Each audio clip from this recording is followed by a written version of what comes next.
नमस्ते बच्चों, my self Jaiswal sir. हम पढ़ रहे हैं class 9th mathematics chapter statistics. When we have made a distribution table, then it is needed that the data is to be represented. So representation of data can be done by three graphical methods. So graphical representation of data.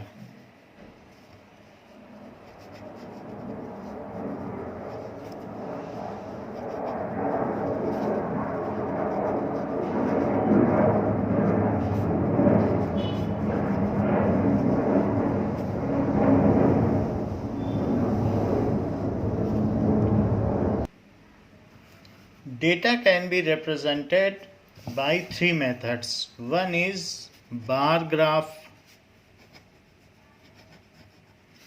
other is histogram,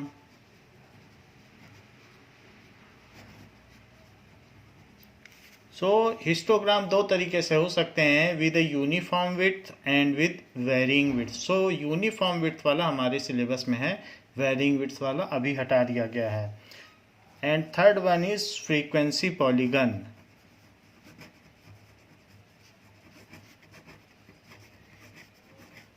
other than this pie chart is also there. Circle में दिखा देना कि कितने percent coal industry में है, कितना woollen industry, अलग अलग इंडस्ट्री से कितना रेवेन्यू आता है।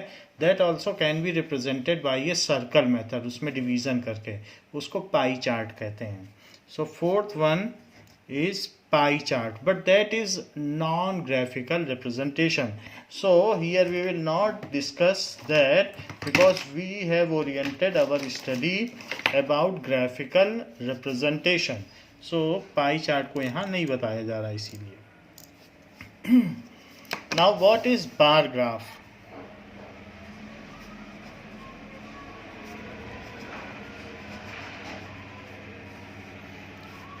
So bar graph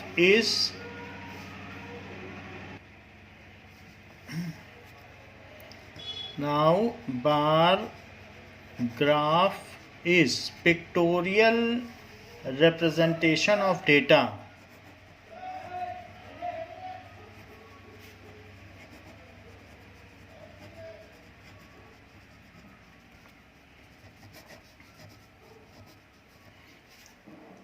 in which usually bars of uniform width are drawn.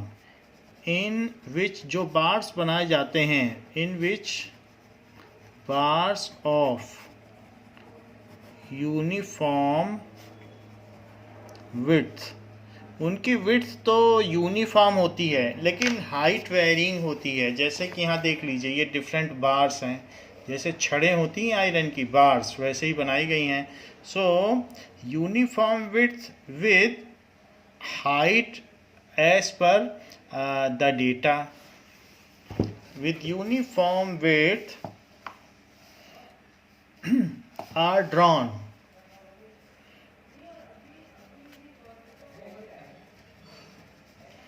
With उनके बीच में थोड़ा स्पेस भी रखना पड़ेगा, तो उनकी विड्थ भी इक्वल होनी चाहिए विद इक्वल स्पेसिंग। स्पेस भी थोड़ा थोड़ा देना पड़ेगा, वो इक्वल होना चाहिए। ऑन एक्स एक्सिस, ये सब आपको एक्स एक्सिस पर करना है।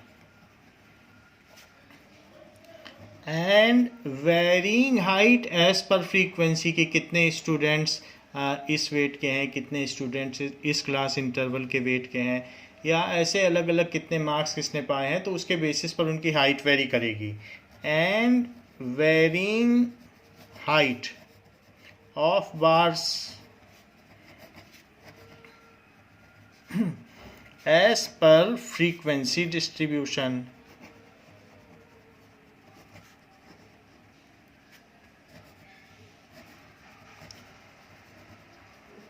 ये taken on Y axis,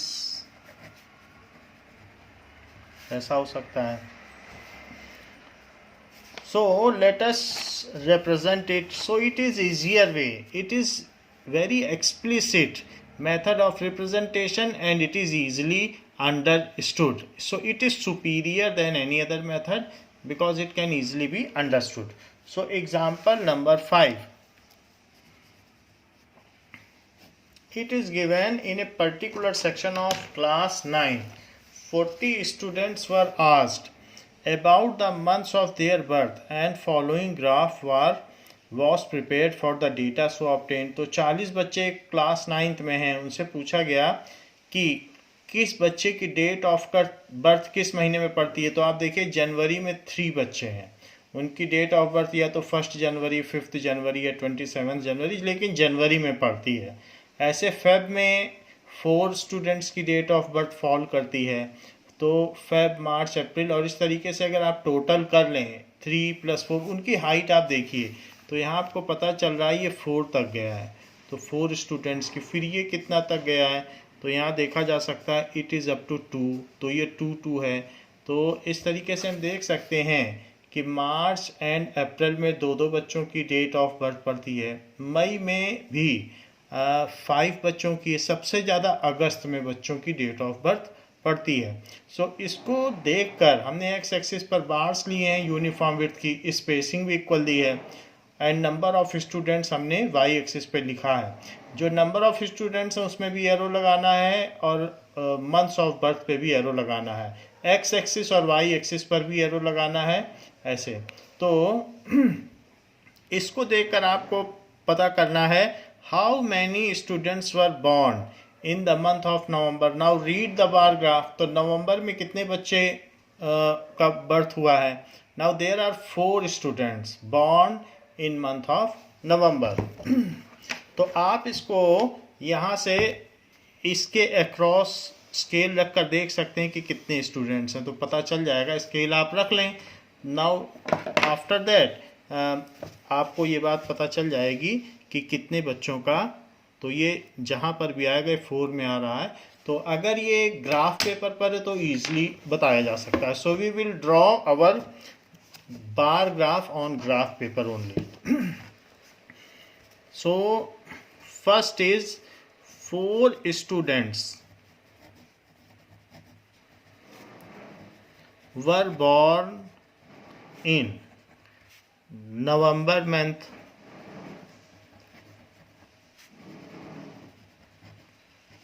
next question, next part कह रहा है in which month were the maximum number of students born. तो किस मंथ में सबसे ज़्यादा स्टूडेंट बॉर्न हुए हैं. तो जिसकी हाइट सबसे ज़्यादा होगी उस मंथ में सबसे ज़्यादा स्टूडेंट का बर्थ हुआ है. So it is August in which 6 students were born. So आप अगस्त में देख लें. So in August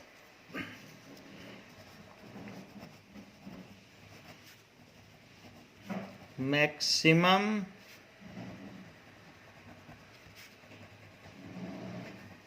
number of students born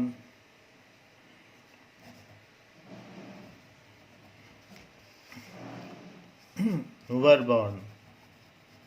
So now example number 6. Example number 6 में कहता है कि a family with a monthly income of 20,000 has plan the following expenditure per month under various heads. तो उसके खर्चे दिखाए गए. ग्रॉसरी में वो 4,000 खर्च करती है फैमिली, रेंट पर 5,000, एजुकेशन ऑफ चिल्ड्रन पर 5,000, medicine 2,000, fuel 2,000, entertainment 1,000 and miscellaneous कुछ खर्चे अलग से आ जाते हैं.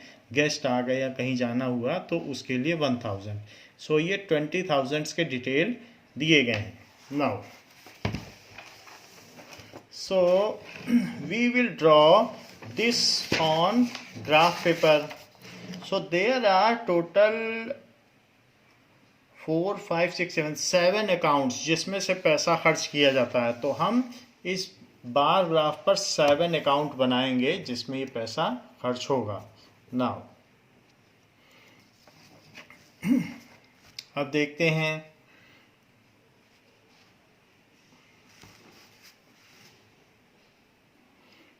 नाउ ये दिया गया है कि 5,000 मैक्सिमम एक्सपेंडिचर है. तो वाई एक्सिस पर आप 5 ले लें तो चल जाएगा। और यहाँ पर आप को 7 अकाउंट्स बनाने हैं, तो जहाँ पर ये खर्च हो रहा है, सो एक एक्स एक्सिस पर लाइन ले लें, फिर वाई एक्सिस पर आप 5 या 6 तक ले सकते हैं। हाउ एवर 5 तक है आपका, एक ज़्यादा ले लें, so up to 6 you can take. And write down here that on what heads the money is spent. So heads और जो भी अकाउंट्स हैं जिसमें पैसा खर्च किया गया है, and this is the expenditure in 1000 rupees. तो यहाँ पर 1 2 3 4 5 6 7 और जो क्वेश्चन नंबर है वो डाल दें। This is example 6। Bar paper पर भी आपको क्वेश्चन नंबर डालना है। So this is 6th example and this is that is expenditure in 1000 rupees. So Y axis पर आप लिख लें that is expenditure in 1000 rupees. तो 1000 रुपीज़ में कितना एक्सपेंडिचर, इधर भी एरो लगा लें। वाई एक्सिस में जहाँ तक आपने किया उस पर एरो लगा लें, फिर यहाँ पर भी जितने भी हेड्स होंगे उस पर भी एरो लगाया जाएगा। नाउ फर्स्ट इज ग्रॉसरी पर कितना खर्च होता है। So it is given that 4000 is spent every month on grocery. It is planned to expend to up to 4 तक आप ग्रॉसरी को ले जाएं। सो और इक्वल गैपिंग रखें। सो 4 तक ग्रॉसरी का बना लें 4000। इसी में आप लिख लें grocery.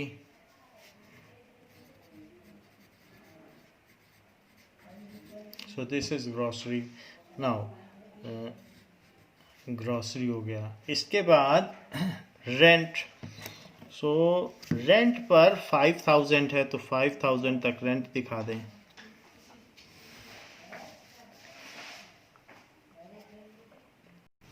Now next is rent. So on rent 5000 rupee is spent. So 5000 का इसमें बना लें। This is rent. So rent is 5000 rupees. Next one gap भी आप इक्वल दे सकते हैं। After that education. So education also covers ₹5000। So 5000 rupees is spent every month on education.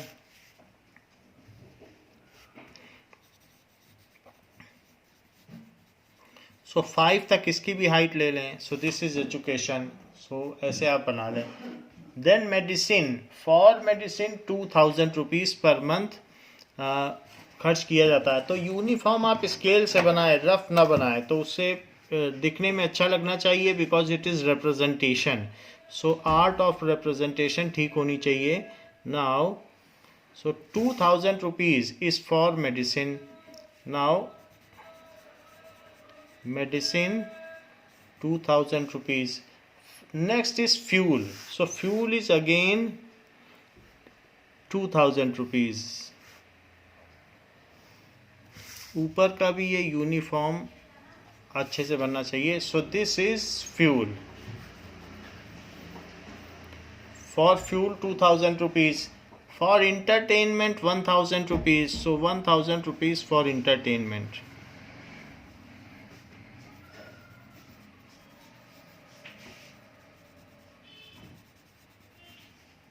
And next one is miscellaneous. So miscellaneous पर भी 1000 है।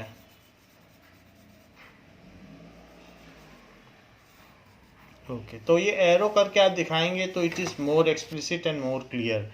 और 2 axis आपने दिखा दी है, तो एक एक्सिस है यहाँ पर भी आप एरो बना दें, और ये भी एक्सिस है यहाँ पर भी एरो बना दें। फिर इनमें भी हेड्स पर भी एरो बना दें, और साथ में एक्सपेंडिचर इन 1000 रुपीज़ पर भी एरो बना दें. सो इट इज़ रिप्रेजेंटेशन जो उन्होंने कहा. सो it is the bar graph representation. हमने बार बना दिए हैं डिफरेंट हाइट के. Now next is histogram. So histogram का क्वेश्चन भी देख लें. Histogram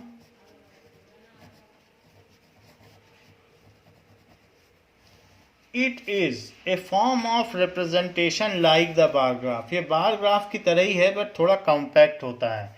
so it is form of representation like bar graph.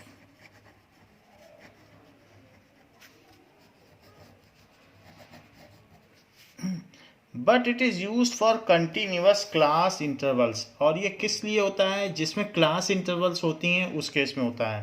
But it is used for continuous class interval.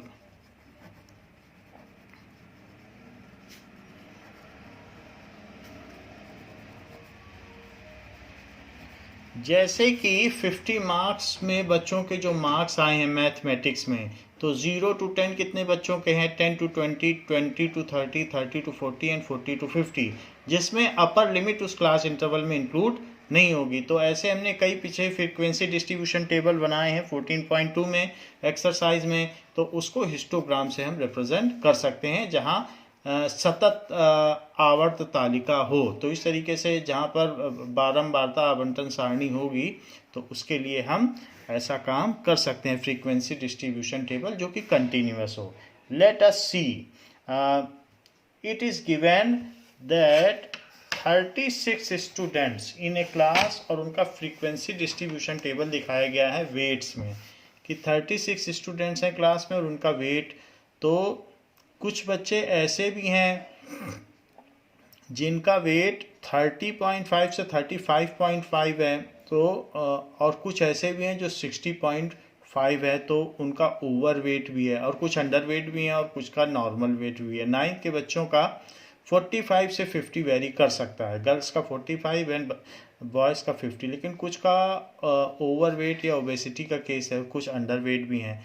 खैर जो भी हो, 36 स्टूडेंट्स का यहाँ पर वेट दिया गया है. तो अब इसको हम हिस्टोग्राम से दिखाएंगे क्योंकि ये कंटिन्यूस डिस्ट्रीब्यूशन टेबल है. जो भी किसी क्लास इंटरवल की अपर लिमिट है वही दूसरे क्लास की लोअर लिमिट भी है, इसलिए ये कंटिन्यूस डिस्ट्रीब्यूशन टेबल है. Now on this basis we will make bar graph, ये हिस्टोग्राम. तो हिस्टोग्राम बनाने के लिए दैट इज इट इज इसमें क्वेश्चन नंबर तो नहीं दिया है but we will do it. So it is a kind of example for histogram. तो 30.5, तो इस एक्सिस पर जो एक्स एक्सिस है हमें 30.5 से ही वेट शुरू हो रहा है. तो इसलिए जब हम इसमें बनाएंगे तो, और जो फ्रीक्वेंसी है बच्चों की वो 15 तक गई है. तो 15 के हिसाब से आप 2 का ले लें. तो every 1 centimetre is equal to 2 students, ऐसे करके हम ले लेंगे तो हमारी 7-8 यूनिट्स तक आ जाएगी. वरना 15 लेंगे तो लेंदियर हो जाएगा. एक ग्राफ का जो साइज़ है आइडियल इतना होना चाहिए, इससे ज़्यादा नहीं बढ़ना चाहिए. So first we will make along X axis the weights. हमेशा फ्रीक्वेंसी डिस्ट्रीब्यूशन वाई एक्सिस पर होता है और एक्स एक्सिस पर जो डेटा दिया रहता है वो लिया जाएगा. नाउ तो यहाँ पर हमने इस पर बना दिया वेट. तो नाउ अब यहाँ पर अगर आप 30 से शुरू कर रहे हैं तो एक डिसकंटिन्यूटी है क्योंकि यहाँ से आप 0 से शुरू करेंगे. तो इसलिए हमने इसमें किंक बना दिया है. It is called kink. Kink का मतलब ये 0 से तो यहाँ से शुरू है, लेकिन यहाँ पर हम जो क्लास लेंगे वो 30.5 की क्लास लेंगे. सो इट इज़ ये वाला पॉइंट, दिस पॉइंट इज 30.5. तो उसके बाद फिर जो नेक्स्ट पॉइंट है वो 35.5 है। फिर उसके बाद का जो नेक्स्ट पॉइंट है दैट इज़ 40.5 जैसे दिया है 40.5, फिर 45.5, next is 50.5 and next is 55.5। जो क्लास इंटरवल है उसको ले लिया है। फिर उसके बाद दिस इज 60.5। तो ऐसे हमने लिख लिया। So now we have shown it. तो 0 से ये वैसे 5 का इंटरवल है, लेकिन यहाँ तो हमने 30 एक साथ ले लिया, इसीलिए किंक बनाना पड़ता है। इसको कहते हैं किंक, क्योंकि अगर आप स्ट्रेट अवे 30 तक जाओगे तो वहाँ तक तो कुछ भी ग्राफ ड्रॉ नहीं होगा, क्योंकि कोई बच्चा 30 से नीचे तो है नहीं। इसलिए जहाँ से हमारा मैटर ऑफ कंसर्न है वहीं से ही डेटा लेते हैं, और उसके पहले जो चीज़ हमें छोड़नी होती है तो हम यहाँ किंक बना के बता देते हैं कि दिस इज फ्रॉम 0 to 30, इसको कवर कर रहा है। So it is weight in KG, weight in KG इस साइड में।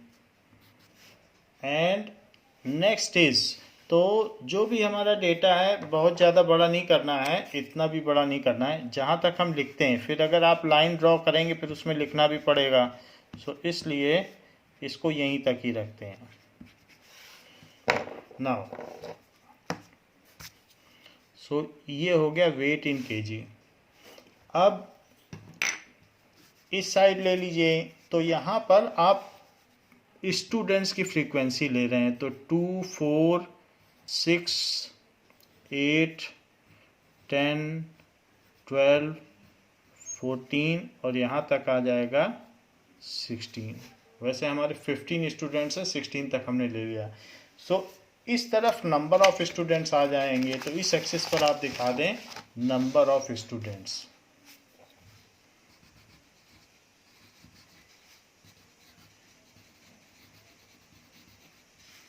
सो ये नंबर ऑफ स्टूडेंट्स हो गए। सो अब आप यहाँ पर जो एक्स एक्सिस है उसमें आपने क्या लिया है, उसको यहाँ लिखेंगे स्केल। तो आपने स्केल क्या लिया है, एक्स एक्सिस पर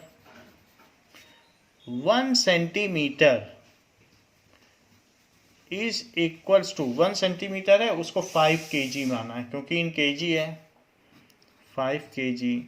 जबकि वाई एक्सिस पर क्या लिया, 1 centimetre is equals to 2 students.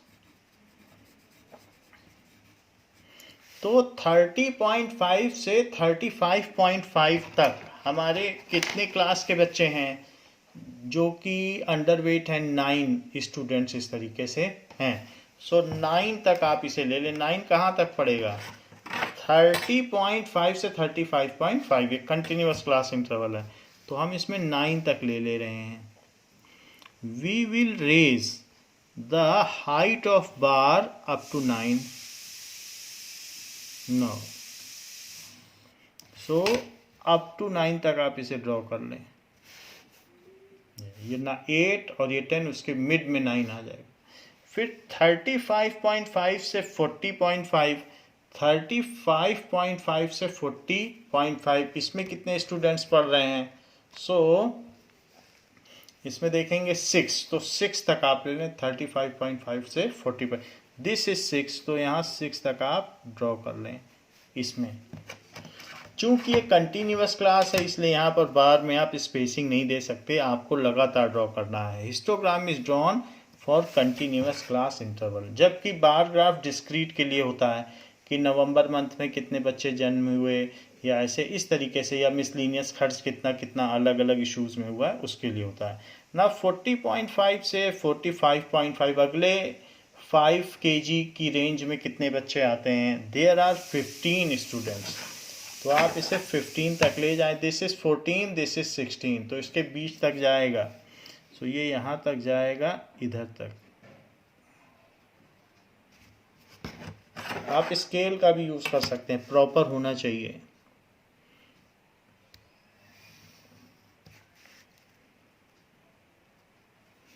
और पेंसिल भी शार्प होनी चाहिए, ये ऐसे कर लें।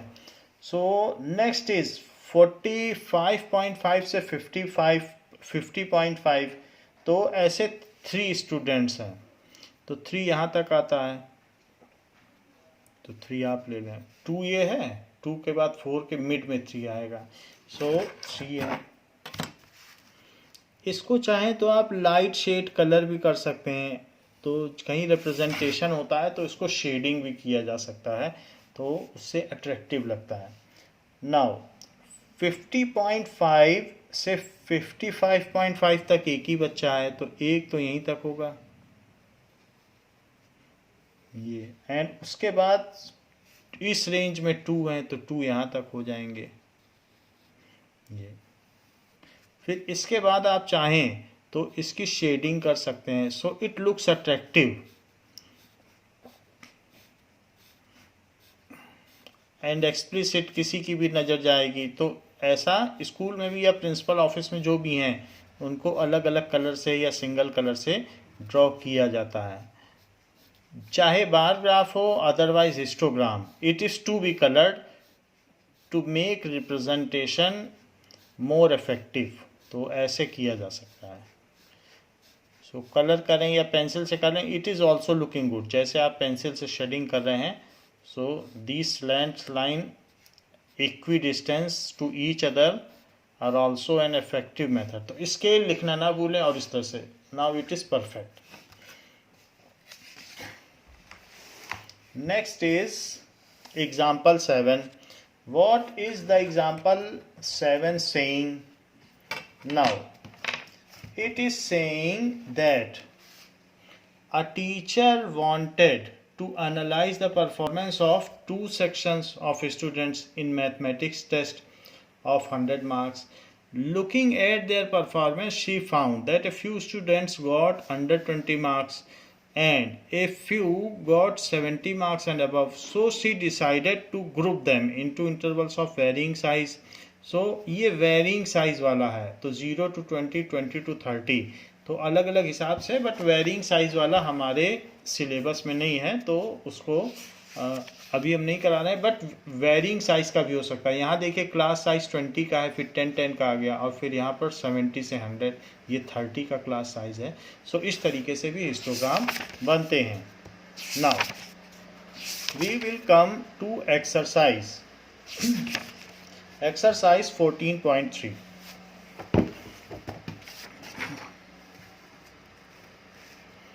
So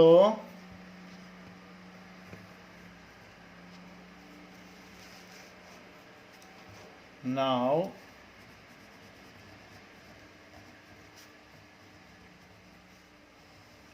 first question says that a survey conducted by an organization for the cause of illness and death among the women between the age 15 to 44 years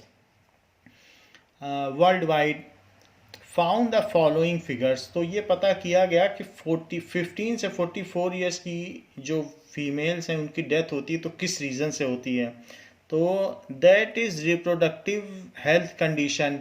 so during delivery of child, या उसकी वजह से किसी, या उसकी वजह से, उसके प्रॉस एंड कॉन्स की वजह से, आफ्टर इफेक्ट्स की वजह से डेथ हो जाती होगी, या फिर इसके अलावा न्यूरोसाइकेट्रिक कंडीशंस, कुछ मेंटल प्रॉब्लम्स हो सकती हैं, या न्यूरॉन्स में प्रॉब्लम हो सकती हैं, तो उसकी वजह से डेथ हो जाती है। अदरवाइज इंजरीज़ की वजह से, तो इंजरीज़ की वजह से 12.4% फीमेल मरती हैं। सबसे ज़्यादा रिप्रोडक्टिव हेल्थ कंडीशन की वजह से डेथ होती है, delivery related death. Next is cardiovascular condition की, हार्ट अटैक की प्रॉब्लम, या कैपिलरी में कोलेस्ट्रॉल जमा हो गया, तो उसकी वजह से 4.3% है। रेस्पिरेटरी कंडीशन, अस्थमा या सम अदर ट्यूबरक्लोसिस, इस तरीके की डिसीज़ हो जाने से 4.1% फीमेल की world wide per year death होती है।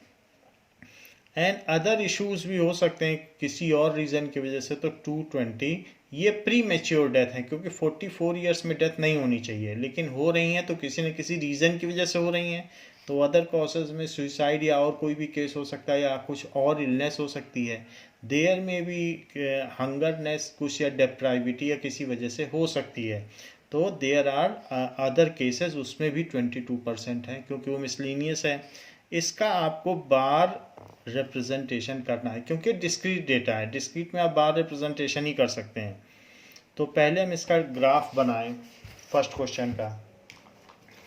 सो देयर आर टोटल 6 केसेस, तो हमें 6 बार बनाने होंगे। तो 6 सेंटीमीटर तो बार का हो जाएगा, और इसके अलावा 6 सेंटीमीटर की उनकी गैपिंग भी हो जाएगी। So we will make graph for it now.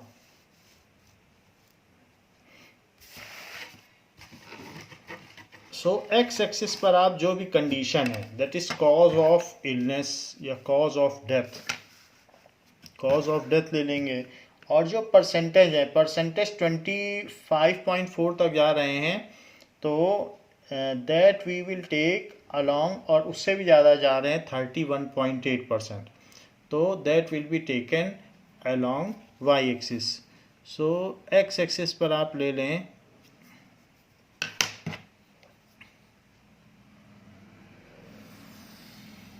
That is cause of death, और वाई एक्सिस पर आप 10-20 का ही ग्राफ बना लें, 10-20 30-40 उतना चल जाएगा। सो ये now that is cause of death. जो डिटेल्स हैं वो ऊपर भी लिखे जा सकते हैं, नीचे भी। और ये एक्स एक्सिस हो गई, and this is Y axis. So percentage 10, 20, 30, 40, और ये 0। So that is female fertility rate, उनकी मृत्यु दर। तो स्त्री मृत्यु दर, फीमेल फर्टिलिटी का मतलब मृत्यु, फीमेल फर्टिलिटी रेट। सो फर्टिलिटी रेट की कितना परसेंट है इन परसेंटेज। सो ये वाई एक्सिस में हमने ले लिया। अब फर्स्ट केस है, that is reproductive health condition 31.8। तो 31.8 आप इसमें कैसे दिखाओगे, तो आप 31 तक दिखा दो, और 31.8 है तो 31.8 नियरली 32 तक जाता है, तो इसलिए आप 32 तक ले लें। 31.8 तो इसमें नहीं दिखाया जा सकता क्योंकि बीच में आप 8 कैसे करोगे 31 के आगे, तो आप 32 तक इसे ले लें। जो भी कंडीशन है तो यहाँ तक लिया जा सकता है 32 तक। मैं पेन से ले रहा हूँ जिससे शार्प, अदरवाइज आप शार्प पेंसिल भी यूज़ कर सकते हैं। So female fertility rate due to reproductive health condition. Now ये यहाँ लिख लें आप रिप्रोडक्टिव हेल्थ कंडीशन, चाहे ऊपर लिख लें या कैसे भी लिख लें। सो इसको दिखाया जा सकता है रिप्रोडक्टिव हेल्थ कंडीशन।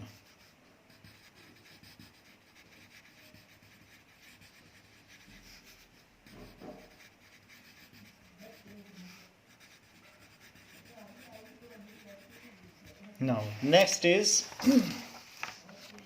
नीचे भी लिख सकते हैं, नीचे लिखने में थोड़ा सा फिर इसे गैप देकर लिखें, इसको नीचे कर लें और फिर आप लिख सकते हैं। नीचे भी दिखा सकते हैं, ऊपर भी, कहीं पर भी, बट उसको क्लियरली लिखना है। Next is neuropsychiatric conditions, that is 25.4। तो 25 कहाँ तक है, 25 ये है, 1 सेंटीमीटर छोड़ दीजिए, और 25 ये 20 ये 30 है, तो बीच में 25.4, तो इसके बीच में आप लाइन ले लें, 25 से थोड़ा ऊपर ही बीच में ही लाइन ले लें, क्योंकि 26 भी नहीं जाना है, तो 25 यहाँ, 26 उसके मिड में ले लें। और फिर इसको ऐसे कर लें,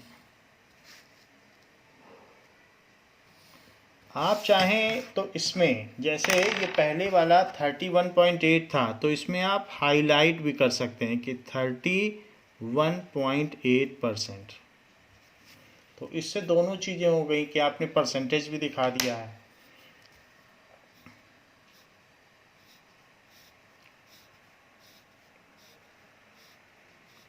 नाउ न्यूरोसाइकेट्रिक डिसऑर्डर कितना है 25.4। तो यहाँ आप लिख लें 25.4%, यहाँ हो गया। And write down neuropsychiatric disorder. तो पेंसिल से उतना अच्छा ना बने तो पेन से भी लिख सकते हैं, that is neuropsychiatric disorder.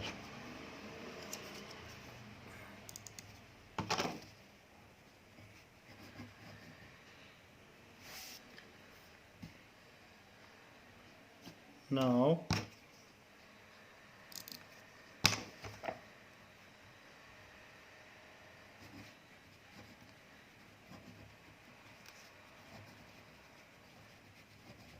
so neuropsychiatric disorder. Next is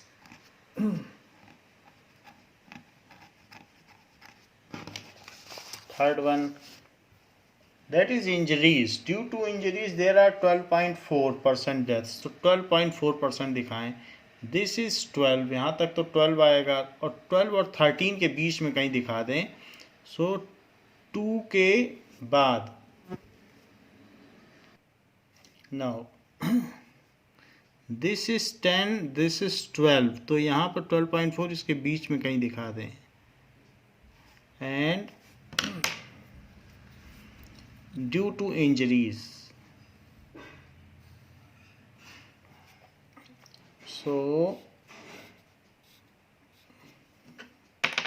it is 12.4.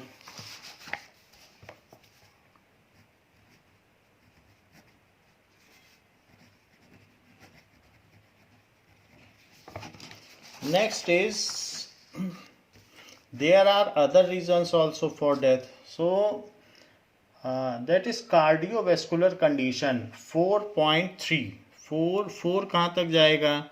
So 0 to 10 है, यहीं तक ही जाएगा। 5 से थोड़ा नीचे, सो यहीं तक ले लें। एंड ये सो 4.3%, that is cardiovascular condition. Write down year cardiovascular condition. जो भी उसके इश्यूज हैं हेड्स वो लिखना है, कार्डियोवैस्कुलर, ये हार्ट रिलेटेड डिसीज होती हैं कंडीशंस। नेक्स्ट इज 4.1 रेस्पिरेटरी, तो श्वसन संबंधी बीमारियां। तो 4.1, ये 4.3 है, 4.1 4 इसी के अप्रॉक्सीमेट आएगा। सो इट इज 4.1%। रेस्पिरेटरी डिसऑर्डर्स या रेस्पिरेटरी कंडीशंस, सो यहाँ लिख लें respiratory conditions.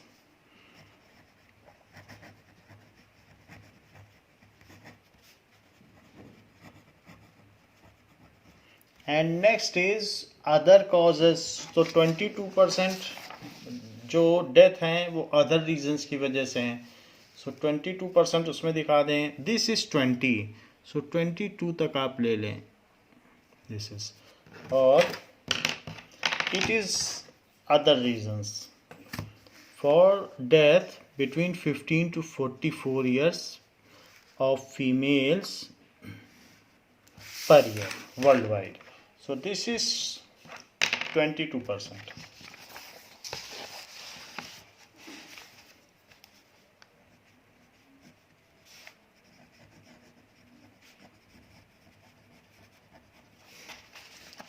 Now so whatever इसको आप कलर भी कर सकते हैं तो, या शेड भी कर सकते हैं तो, ऐसे शेड कर लें ये।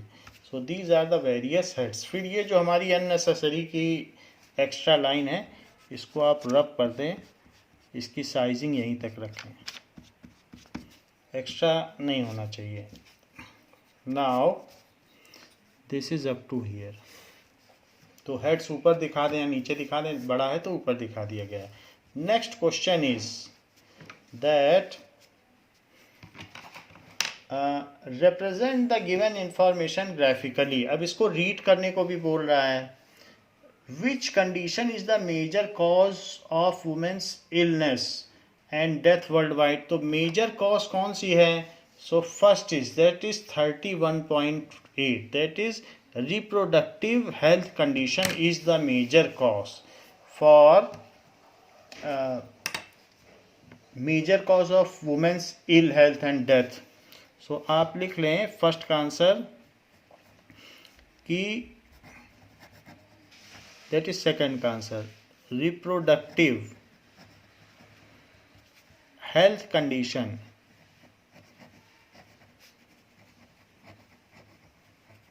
is, और इसमें क्वेश्चन नंबर जरूर डाल दें, ग्राफ पेपर में हम लोग रह जाता है. So it is question number 1. So reproductive health condition is major cause of death worldwide.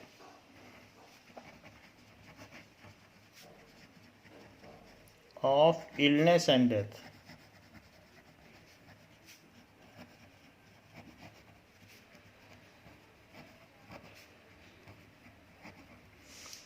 Third part, try to find out with the help of your teacher any two factors which play a major role in the cause in second above being the major cause. तो कौन से two factors हैं जिससे reproductive health condition की वजह से death होती है? So try to find out how it can be minimised.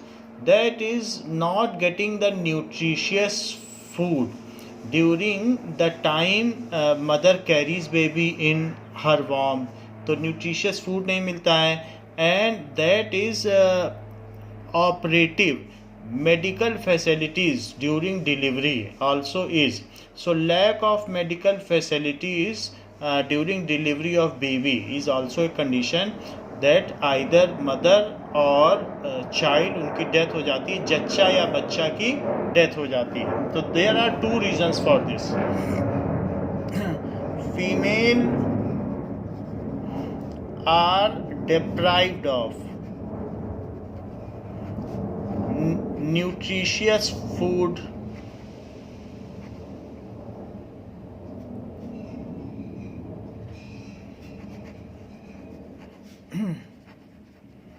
during period of pregnancy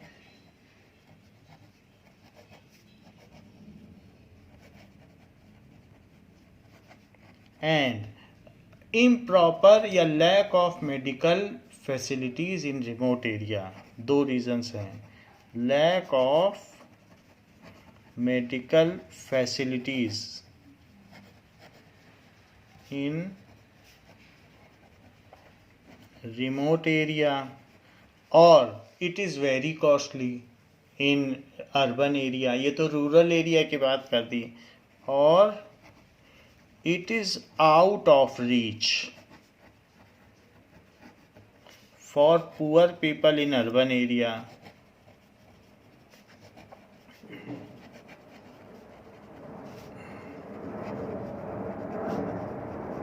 So इस वजह से ही सबसे ज़्यादा इसमें डेथ होती हैं.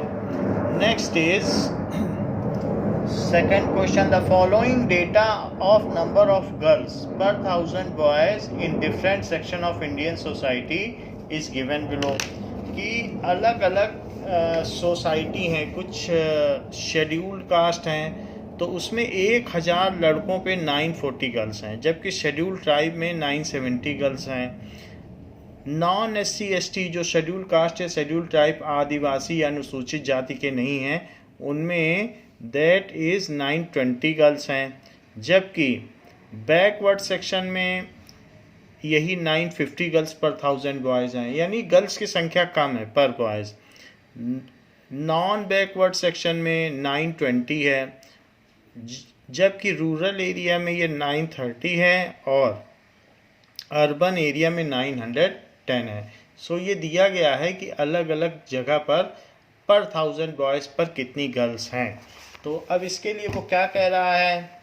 Now represent the information above by bar graph. तो इसको बार ग्राफ से हम शो कर दें.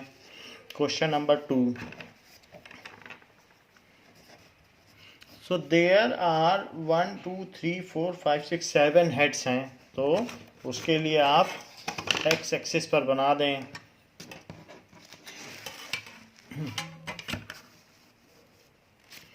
एंड ये कहाँ तक जाएगा, 900 किंक लेकर के आप कर दें, 910 से ये 970 तक जाना चाहिए, तो किंक वाई एक्सिस पे लिया जाएगा। अब देखिए, तो सबसे पहले ये हमने एक्स एक्सिस ले ली और वाई एक्सिस पर चूंकि 970 से नीचे कुछ नहीं है और हमें ग्राफ तो जीरो से ही शुरू करना है, तो इसलिए यहाँ एक किंक लेना पड़ेगा। तो यहाँ से किंक का मतलब कि उसमें सारी चीज़ शामिल है, ये किंक कैसे कर दें। तो 910 हमारा फर्स्ट डेटा है, तो यहाँ लिख लें 910, 920, 930, 940, 950, 960, 970 और 980। एक ज़्यादा ले लें, जो भी डेटा रहेगा एक ज़्यादा लिया जाएगा। और इस एक्सिस पर नंबर ऑफ गर्ल्स पर 1000 बॉयज़ जो हैं वो सेक्शन कौन सा है, किस सेक्शन की, तो यहाँ पर आप सेक्शन लिख लें, थोड़ा नीचे लिख लें तो नीचे ही दिखाया जा सकता है section, whatever heads are there उसको नीचे दिखा देंगे। और यहाँ भी एरो बना लें एंड इधर भी एरो हो गया। और इस साइड आप क्या लिखेंगे, write down that is number of girls पर 1000 बॉयज, नंबर ऑफ गर्ल्स पर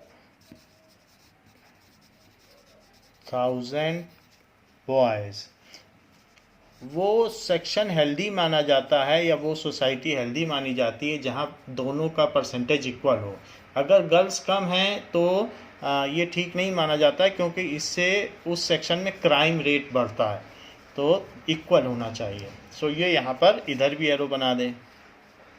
जो एजुकेटेड सेक्शंस हैं जैसे केरला हो गया, ऐसे स्टेट्स हैं वहाँ पर ये रेशो काफ़ी अच्छा है। नाउ तो पहला है scheduled caste, that is SC. So scheduled caste में 940 तक जा रहा है, तो 940 तक आप ले लें, ये 940 है। और स्केल भी दिखा दें कि on Y axis 1 centimetre is equals to, जो यहाँ 1 सेंटीमीटर है इट इज 10 बढ़ रहा है, तो 10 गर्ल्स 10 पे बढ़ रहा है। वैसे तो यहाँ तक 9000 आपने कवर कर लिया है किंग पे। सो स्केल में लिख लें, वाई एक्सिस पर 1 centimetre is equals to 10 girls, क्योंकि 10 का गैप है। अब देखिए, तो फर्स्ट है scheduled caste, that is scheduled caste. तो नीचे भी लिख सकते हैं, इसमें भी लिख सकते हैं। सो SC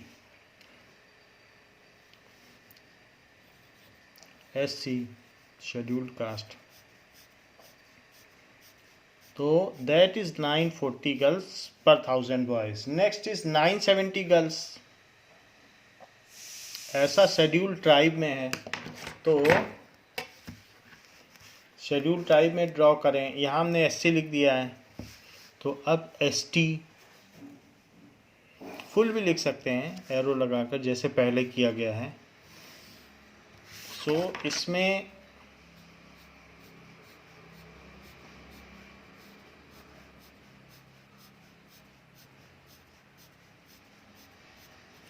this is ST 970। Next is non SC ST, तो उसमें जा रहा है 920 तक। जो अपर कास्ट के लोग हैं उनमें फीमेल का रेट कम है, परसेंटेज रेट पर 1000, ये अच्छी बात नहीं है। सो that is non SC ST, non SC ST non SC/ST। तो स्केल का यूज़ कर लें। उसके बाद that is backward sections, so it is 950। तो 950 बैकवर्ड सेक्शन यहाँ तक चला जाएगा।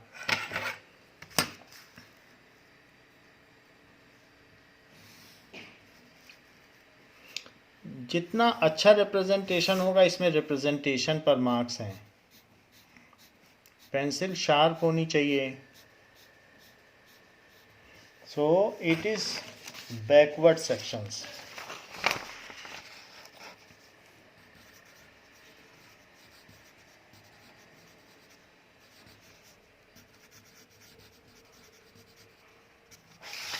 Next is non backward sections. तो 920 तक जा रहा है। 920 non backward section.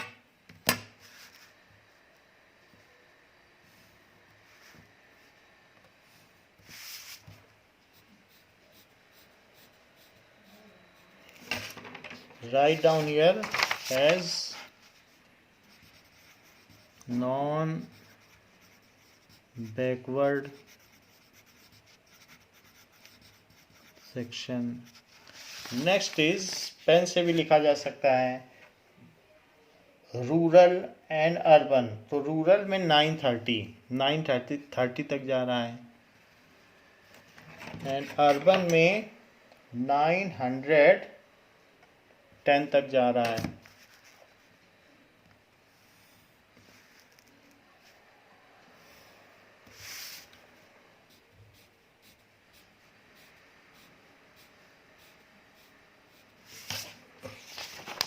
So this is rural and next is urban, so up to 910।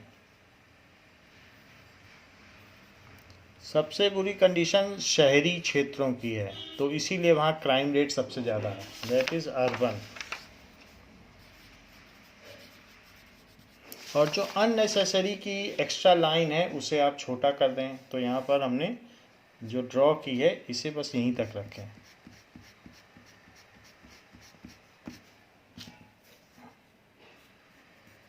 Arrow दोनों साइड होगा, फिर एक्सिस पर भी एरो होगा और इस पर भी एरो होगा। स्केल लिखा जाएगा। These are to be kept in mind. Represent the information showing a bar graph in the classroom. Discuss what conditions can be arrived at from the graph. सो ग्राफ से क्या पता चलता है?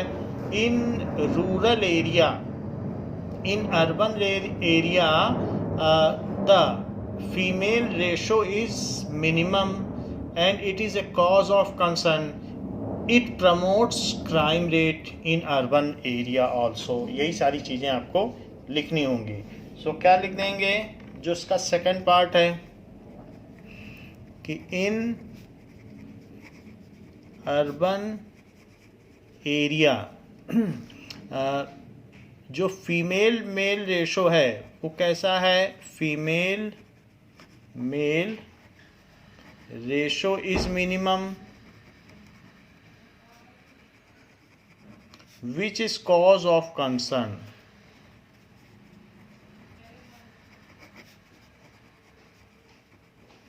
And it promotes crime rate.